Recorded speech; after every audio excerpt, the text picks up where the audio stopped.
Seja muito bem-vindo e muito bem-vinda à aula número 6 aqui do nosso tutorial. E nessa aula você vai aprender Random Forests. Random Forests são um tipo de modelo de Machine Learning, né? Ela é um tipo de modelo de Machine Learning, onde em vez de usar só uma árvore de decisão, a gente vai usar várias árvores de decisão. Então quer dizer, além de você poder ajustar os parâmetros de um modelo, igual a gente fez na última aula, você também pode testar modelos diferentes. Como eu te falei lá no começo, existem basicamente 4 tipos de modelos que você vai acabar usando para 99% dos casos que você for resolver com Machine Learning. E um desses modelos vão ser modelos baseados em árvore de decisão.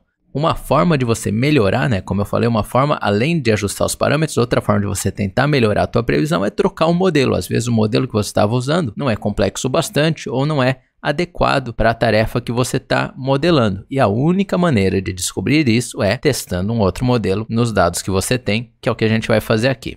E todo modelo, tem gente que acaba falando por aí que Random Forest não overfita, e na verdade não é assim. Random Forest, qualquer modelo de Machine Learning tem a capacidade de overfitar ou underfitar em um conjunto de dados. A diferença é que a Random Forest, o mecanismo que a gente vai criá-la, torna mais difícil que um modelo grande, né? Quanto mais árvores ele tiver nesse conjunto de árvores, fica mais difícil dele fazer o overfitting. Mas isso não quer dizer que seja impossível overfitar com uma Random Forest. Então vamos entender o que é uma Random Forest antes da gente continuar a aula aqui, porque eu vi que na aula eles acabam não explicando muito bem o que é, né? Eles basicamente ensinam você a testar um modelo diferente, mas eles não te explicam muito bem o que é uma Random Forest. E eu achei esse diagrama, né, esse GIF muito legal, essa animaçãozinha do TensorFlow. Se você nunca ouviu falar em TensorFlow, ele é uma biblioteca mais voltada para um outro tipo de modelo que são redes neurais, mas ele tem essas outras implementações. E esse diagrama aqui explica muito bem o que é uma Random Forest. Até agora, a gente estava fazendo um modelo que tinha uma árvore só. Então, basicamente, é como se a gente pegasse só essa parte da esquerda aqui, essa tree número 1 aqui na nossa tela.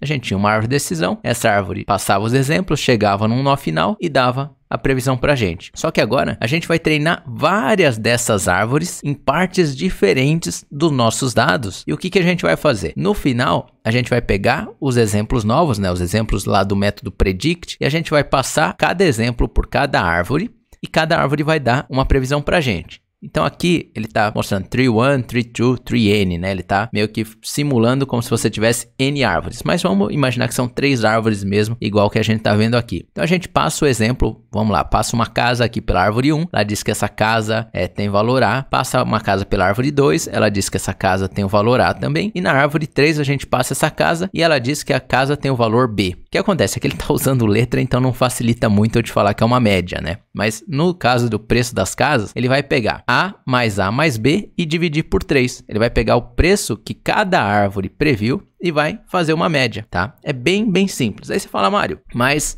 se eu treinar a mesma árvore nos mesmos dados, ele não vai dar resultado igual, né? Não vão ser sempre as mesmas árvores. A média não vai ser igual simplesmente eu treinar uma árvore. Aí é que vem o segredo. Eu recomendo que, se você quiser entrar em mais detalhe na Random Forest, você dê uma olhada no vídeo específico sobre Random Forest que eu tenho aqui no canal, onde eu te explico em muito mais detalhe isso. Mas basicamente, na Random Forest, a gente faz um truquezinho onde a gente seleciona parte das linhas, parte dos dados e parte das colunas para treinar cada árvore. Então, essa primeira árvore vai ser treinada numa parte diferente dos dados e numa parte diferente das colunas. Essa segunda árvore, a mesma coisa. A gente vai treinar a gente não vai treinar usando todos os dados que a gente tem para treinar. A gente vai usar apenas uma parte deles e assim vai para todas as árvores. Mais uma vez, tem um tutorial bem completo aqui no canal sobre Random Forest que eu recomendo que você assista para entender melhor como é que funciona esse modelo, porque esse modelo é muito útil. Mas basicamente, para te dar intuição de como ele funciona, esse diagrama aqui é fantástico.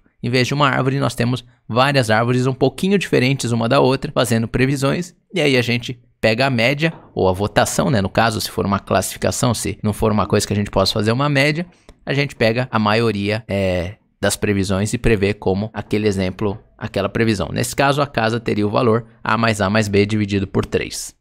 Tendo entendido isso, vamos ver aqui a nossa aula. Ele fala aqui que ele separou pra gente em trem X, val X, trem Y, tudo mais, e tá nessa célula oculta o código. Eu não vou olhar porque a gente já viu isso nas outras aulas, mas como é que você faz para treinar um modelo desse com o scikit-learn? É muito simples. Você importa do sklearn.ensemble. Ensemble por quê? Porque são modelos que fazem conjuntos de outros modelos. Então a gente está fazendo um conjunto de árvores para poder fazer a previsão. Por isso que ela está nessa biblioteca chamada Ensemble. E você vai ver que ensembles em geral são muito importantes em Machine Learning. Tem muitas outras maneiras de você fazer combinações de modelos, mas isso fica bem mais para frente. Inclusive no meu curso avançado que eu coloco essas aulas, porque elas são mais para frente mesmo, né? Por enquanto você não precisa se preocupar muito em entender outros ensembles que não sejam a Random Forest, Acho que é isso. Então como é que você faz isso? Você importa o Random Forest Regressor, aí a gente vai criar o Forest Model.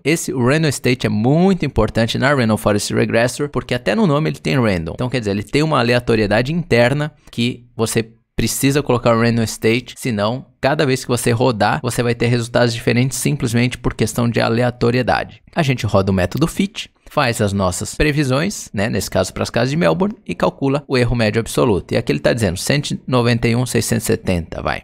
E aí ele conclui para a gente o seguinte, claro que tem maneiras de melhorar isso, mas esse aqui é uma grande melhora sobre o erro da Decision Tree. A Decision Tree, né, a árvore de decisão, ela tinha um erro de 250 mil, um erro médio absoluto, erro absoluto médio, sei lá.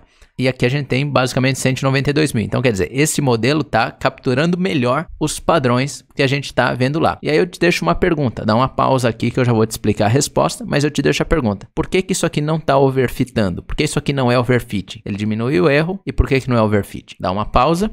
Bom, por que não é overfitting? Porque aqui a gente está calculando o erro médio absoluto nas previsões, nos dados de validação. Então, esse erro ele melhorou em dados que o modelo não foi usado para treinar. São os mesmos dados que a gente estava usando para treinar a Decision Tree e os mesmos dados que a gente estava usando para validar a Decision Tree. E agora ele deu um erro menor nesses dados de validação. Então, por isso que não é overfitting, porque a gente está avaliando isso em dados que o modelo não viu durante a fase de treino.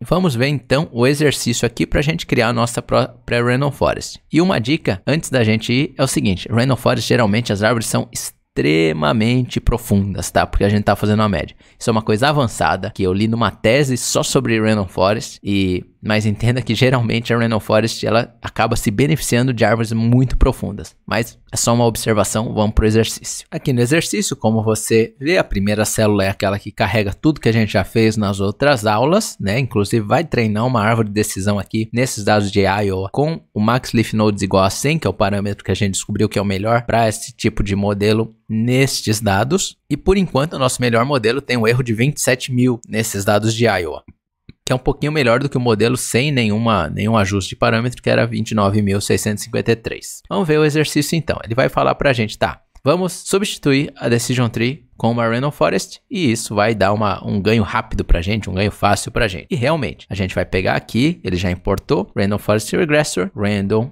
State igual a 1. A gente vai fazer o fit, só que você já tá expert, porque já fez várias vezes, né? Legal. Então, trem X, trem Y, e aqui a gente vai calcular o erro médio absoluto.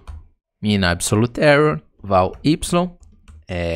Eu só esqueci de fazer a previsão, né? Então vamos fazer a previsão aqui antes. Predictions igual a rfmodel.predict, val rfmodel.predict, val underline x. E aqui a gente usa os predictions e vamos ver se está certo. Ele está falando, está correto. O seu erro para Random Forest foi 21.857.